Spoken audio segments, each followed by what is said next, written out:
A critical UN roundtable meeting on resource mobilization for the upcoming second Africa Climate Summit was held in Addis Ababa. During the meeting, Ethiopia's Minister of Planning and Development FitsumAssefa called on developed countries to triple their commitments to provide the means of implementation, finance, technology transfer, and capacity building. In her keynote address, Minister Fitsum underscored that Africa, responsible for less than 4% of global greenhouse gas emissions, faces severe impacts ranging from prolonged droughts and catastrophic floods to desert locust invasions. According to Ethiopian news agency, Minister Fitsum cited alarming statistics from the Intergovernmental Panel on Climate Change IPCC showing a 34% decline in sub-Saharan Africa's agricultural productivity since the 1960s, directly impacting the 60% of Africans who rely on rain-fed farming for their livelihoods. There are corners of the world responsible for most of the emissions,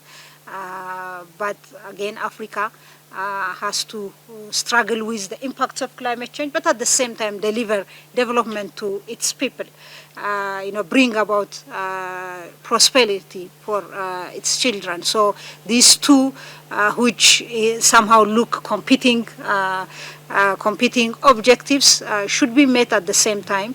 And Africa is, I have to say this, left alone to struggle with these two important objectives that it has to deliver to its people. So the responsibilities should be clear. So capabilities should be built. Africa's climate ambition must be matched by tangible global support.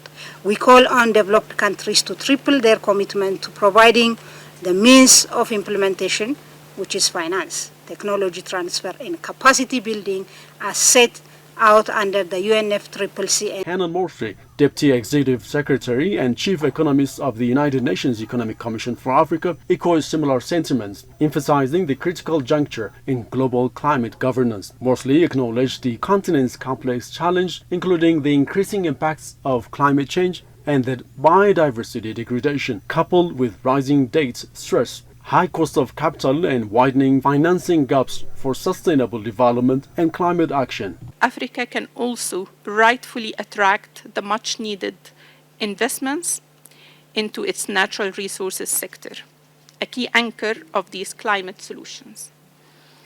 We salute the government of Ethiopia for making sure that this summit embodies exactly this vision.